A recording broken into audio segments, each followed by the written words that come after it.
안녕하세요, 가치형입니다. 1월 11일 수요일 국내 시장이 마감되었습니다. 자, 오늘은 코스피보다 코스닥이 훨씬 강했던 시장이었던 것 같아요. 그렇지만 코스피도 0.3%의 상승이 나오면서 최근의 상승폭에 비해서는 굉장히 건전한 조정이 나오는 것 같아요. 또 코스닥은 2% 가까운 급등이 나오면서 다시 한번 700포인트를 돌파했습니다. 그리고 코스피의 수급을 보면 오늘까지 6거래일 연속으로 상승이 나왔어요. 그런데 오늘도 외국인은 쉬어가는 모습이 나왔고 기관 쪽에서만 4거래일 연속으로 강한 매수세가 들어왔습니다. 그리고 코스닥은 외국인이 코스피는 쉬어갔었다면 오늘은 코스닥 쪽에서 굉장히 많은 수매수를 보여줬었네요. 그리고 삼성전자는 오늘까지 외국인의 6거래일 연속 수매수가 들어왔고 기관도 4거래일 연속으로 수매수가 들어왔습니다. 그리고 하이닉스도 6거래일 연속으로 외국인의 수매수가 들어왔고 오늘은 오랜만에 기관의 순매도가 나왔습니다. 그런데 기관은 모든 주체가 오늘은 순매도가 나왔던 것 같아요. 그래서 내일 수급 한번 지켜봐야 될 것 같고, 그리고 LG에너지솔루션은 4거래일 만에 외국인의 다시 순매도가 나왔고 기관은 여전히 순매수가 들어오고 있습니다. 반대로 삼성 SDI는 오늘 외국인의 순매수가 들어왔고 기관도 마찬가지로 매수세가 들어왔었네요. 자, 이어서 주체별 매매 동향에 대해서 살펴보도록 하겠습니다. 1월 11일 외국인이 가장 많이 매수한 종목은 SK하이닉스, 하나에어로스페이스, 포스코케미칼, 포스코홀딩스, 삼성 SDI 이런 종목들을 차례대로 매수했고 오늘은 삼성전자보다 SK하이닉스를 많이 매수했죠. 그리고 반대로 기관은 삼성전자, 하나솔루션, 포스코케미칼, 현대차, SM 이런 순서대로 매수를 했습니다. 자, 이어서 해외 증시를 볼게요. 어제는 미국 증시의 흐름이 그래도 맑았던 것 같아요. S&P 500이 0.7%의 상승이 나왔고 또 지금 언뜻 추세를 보더라도 한 달 정도 기간 조정을 거치고 이렇게 다시 방향을 상승 쪽으로 틀고 있는 그런 모양새가 나오는 것 같습니다. 그리고 나스닥을 보면 나스닥도 1%의 상승이 나왔고 비슷한 흐름이 나오고 있어요.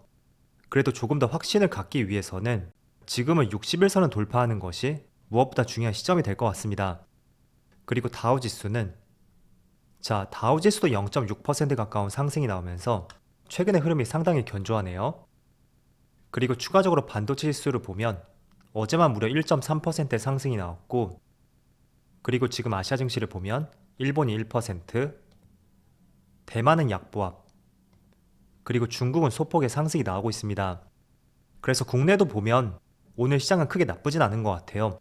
그리고 최근에 코스피가 정말 강했었다면 반대로 오늘은 코스닥 쪽에서 조금 더 큰 시세가 나오고 있고 또 작년과 조금은 비교해서 본다면 정확하게 1년 전에 작년 초에는 22년 첫 출발부터 시장이 정말 좋지 못했습니다. 그래서 이런 흐름들이 1년 내내 이어졌었죠. 그런데 반대로 지금을 보면 한 2일 정도는 금융투자의 물량이 나오면서 굉장히 시장 흐름이 좋지 못했어요. 그런데 그때를 제외한다면 전체적으로 시장 흐름이 굉장히 개선이 되었다고 생각이 되고 그런 면에서는 작년과 출발이 정말 다르다고 볼 수 있고 올 한 해를 계속 기대해 볼 수 있는 올해의 첫 출발이라고 생각이 됩니다. 그래서 실제로도 올해는 상저하고 패턴을 예상을 하고 있는 만큼 저는 여러분들에게 이런 말씀을 드리고 싶어요. 작년에 솔직히 주가가 너무 많이 빠졌잖아요. 그렇다 보니 조금만 상승이 나와도 내 매수 평단가 근처만 왔을 때 그때 일부 물량을 정리하시는 분들이 많이 계실 거예요. 물론 이것도 잘못됐다고 볼 수는 없겠지만 너무 섣불리 내 매수 평단가까지 왔다고 해서 가진 물량을 모두 매도할 것이 아니라 지금 이 업종이 조금 더 갈 수 있는 여지가 있는지 업황과 재료 분석 이런 것들을 같이 병행을 해보셨으면 좋겠습니다. 물론 쉽게 가진 않을 거예요. 올해 초에 흐름이 좋다고 하더라도 분명히 많은 기업들의 어닝 쇼크가 나올 것이고 그때마다 바라보는 시각이 조금씩 달라질 수도 있겠죠. 그리고 물가가 하반기로 갈수록 예상보다 잡히지 않는다면 그것도 하나의 리스크가 될 수 있고 또 금리 인상의 상단이 조금 더 올라간다면 그것도 주가의 상승을 방해할 수 있는 하나의 요소가 될 수 있습니다. 그래서 쉽게 갈 수 있다고는 볼 수는 없겠지만 경기 사이클상 하반기로 갈수록 좋은 흐름이 나올 수가 있으니까 그런 부분에 포커스를 맞추면서 시장을 바라보자고 말씀드릴게요. 그리고 이번 주의 일정들을 보면 오늘 새벽에 파월의 연설이 있었어요. 저도 구체적인 내용은 보지 않았는데 내용에 대한 결과나 주가의 변화를 보면 우리가 어느 정도 예상을 할 수가 있잖아요. 그래서 어제 미국 증시의 흐름을 보셨듯이 3대 지수가 모두 상승이 나왔고 그런 점들을 추측해 본다면 파월의 연설이 시장에 어떤 큰 영향을 미치진 못했었다. 그렇게 추측을 할 수 있는 것 같습니다. 그래서 이렇게 보시면 되고, 또 내일은 국내 옵션 만기일이 있고, 그리고 정말 중요한 미국의 CPI 발표를 앞두고 있습니다. 우선 미국의 CPI 예상치가 6.5%예요. 저번 달이 예측치가 7.3%였다면 결과는 7.1%가 나왔죠. 어쨌든 예측치만 비교해 본다면 이번 달에는 무려 0.8%가 떨어졌다고 볼 수 있습니다. 그래서 과연 얼마나 나올지 모르겠지만 예측치의 평균을 봤을 때 너무 낮게 잡은 것은 아닐까 라는 생각도 들지만, 어쨌든 예상이 6.5%인 만큼 하락 구간에서는 예측치보다는 실제 값이 더 낮게 나올 가능성이 높습니다. 그래서 내일 밤 10시 30분 그때 발표를 할 거니까 이것도 한번 관심 있게 지켜보시고요. 또 일각에서는 이제 인플레이션에서 기업들의 실적, 경기 침체로 그 키워드가 넘어갔다고 이야기를 하고 있잖아요. 저도 키워드가 넘어갔다고 생각이 되지만, 그렇다고 해도 인플레이션, 미국의 소비자 물가 지수는 정말 중요한 지표 중에 하나입니다. 왜냐하면 지금 연준에서 예상을 하는 것이 최종 금리의 상단이 5%에서 5.25% 이 정도로 예상을 하고 있어요. 그런데 지금은 4.5%죠. 그래서 일반적으로 봤을 때는 0.25%씩 두 번을 올리던가 많으면 세 번까지 그렇게 올릴 가능성이 있는데, 만약에 인플레이션이 빠르게 잡히는 것이 보인다면 금리 인상이 세 번이 아닌 두 번으로 줄어들 가능성이 있겠죠. 그럼 분명히 이런 부분에 시장이 있어서 이제부터 시작이다 라는 인식들을 심어줄 수가 있고, 시장을 불안정하게 봤던 심리를 많이 개선시킬 수 있다고 생각이 돼요. 그래서 물가 상승에 대해서는 빨리 잡히면 잡힐수록 많은 자산 가격들이 안정화될 것이고, 그에 따라 시장도 정상화되는 것이 더 빨라질 수가 있으니까 최소한 4% 아래까지는 빨리 내려오는 것이 중요할 것 같아요. 그래서 내일 밤에 어떻게 발표가 되는지 한번 관찰해 보시고, 예상하는 것은 6.5%라고 말씀드렸어요. 그래서 비교해서 보시면 좋을 것 같아요. 자, 그리고 어제 오후장에 제가 영상을 만드는 시점으로 하여금 장 종료 직전이었을 거예요. 중국에서 단기 비자 발급을 전면 중단했다 라는 기사가 나왔습니다. 그래서 리오프닝 관련주가 조금씩 약세를 보여주었는데, 일단 이런 내용은 오래 갈 수 있는 이슈는 아니라고 생각이 돼요. 국내에서도 단기 비자 발급 중단을 올해 1월까지로 계획을 한다고 발표를 했었고, 또 그때 우리가 단기 비자 발급을 중단한다면 중국도 해제할 가능성이 상당히 높거든요. 어쨌든 중국도 작년에 이루지 못했었던 경제 성장률, 이걸 올해 위드 코로나와 함께 끌어올려야 된다는 하나의 명분이 있고, 그런 측면에서 봤을 때는 오래 갈 수 있는 재료는 아니라고 보고 있습니다. 그렇지만 저는 리오프닝 관련주에 대해서는 이제 바라보는 시각을 조금 달리해야 된다고 생각이 돼요. 이게 어떤 이야기냐면, 지금 우리가 생각하는 리오프닝 관련주는 쉽게 떠올릴 수 있는 업종 위주로 되어 있단 말이죠. 예를 들어 화장품 관련주라든지 여행, 항공, 면세, 카지노 이런 업종들을 많이 떠올리고 있는데, 그런 리오프닝 관련주는 작년 말부터 조금은 상승 흐름이 이어졌다고 생각이 돼요. 그리고 또 단기 비자 발급 중단이 해제가 된다면 다시 한번 상승이 나올 것으로 예상이 되지만, 제가 지금 관심을 갖고 있는 리오프닝 관련주는 조금은 성격이 다르다고 볼 수 있습니다.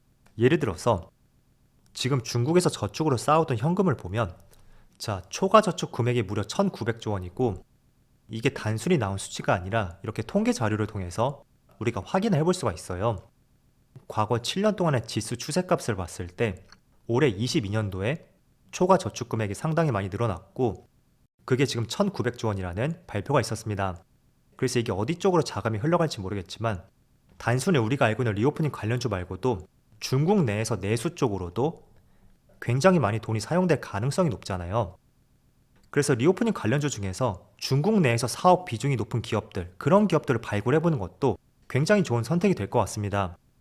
그래서 두 가지 종목을 한번 제가 말씀을 드려본다면, 화장품 관련주 중에서도 중국 내에서 OEM 사업을 하고 있는 코스맥스라든지 한국콜마, 이런 기업들은 고객사가 국내뿐만 아니라 중국의 많은 기업들도 고객사로 두고 있거든요. 그래서 이런 기업들은 중국 내의 고객사도 많이 확보하고 있는 만큼, 혹시나 정말 최악의 상황으로서 한국 불매운동이 번진다고 하더라도 크게 타격을 받지 않을 수 있는 종목이 될 수도 있습니다. 그리고 두 번째는, 또 중국 내에서 소비가 많이 이루어진다면 분명히 의류 판매도 많이 이루어질 거예요. 자, 그런데 효성 TNC 같은 경우에는 글로벌 스판덱스 1위 업체이고, 또 중국 내에서도 점유율이 약 60%를 가져가고 있습니다. 그래서 의류에 대한 소비가 일어난다면 스판덱스 수요도 자극시킬 것이고, 그렇게 될 경우에는 이 효성TLC의 매출 비중도 상당히 올라갈 가능성이 있습니다. 그래서 이렇게 두 가지 종목과 업종을 말씀을 드려봤는데 지금 이걸 당장 매수하자는 그런 취지보다는 우리가 흔히 알고 있는 리오프닝 관련주가 아니라 중국 내에서 이런 많은 자금들이 소비와 직결이 된다면 중국 내 내수로 많이 흘러갈 가능성이 있고 그런 점들을 고려해 봤을 때 중국 내 사업 비중이 높은 기업들이 어디가 있는지 그런 것들을 발굴해 보자는 취지에서 여러분들에게 말씀을 드린 것이고요. 그런 것들은 여러분들이 보유한 종목들을 보면서 중국 내 매출 비중이 얼마나 되는지 이런 것을 따져보는 것도 중요할 것 같아요. 그래서 리오프닝 관련주에 대해서 약간은 시각을 달리해보자고 말씀을 드리겠고 또 이 자료 한번 보여드릴게요. 대중 수출 비중에 있어서 가장 높은 산업이 바로 정밀기기하고 정밀화학, 반도체 이런 업종이 1위부터 3위까지 올라와 있습니다. 그래서 이 업종 내에서 종목들을 선별해 보는 것도 중국의 내수가 살아나게 될 경우에는 충분한 혜택을 볼 수 있는 업종이 될 수 있다고 생각이 되고 그런 측면에서 이런 부분도 참조해 보신다면 좋을 것 같습니다. 자, 며칠 동안 시장이 크게 상승해서인지 어제하고 오늘은 조금은 쉬어가는 모습이 나오는 것 같아요. 그래도 특히 코스피 같은 경우에는 소폭의 빨간불을 보이면서 쉬어가고 있잖아요.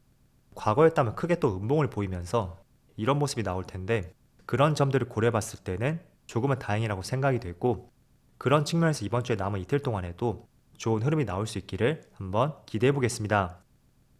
자, 그럼 오늘 영상 여기서 마치도록 하고요. 언제나 여러분들의 성공 투자를 기원하도록 하겠습니다. 감사합니다.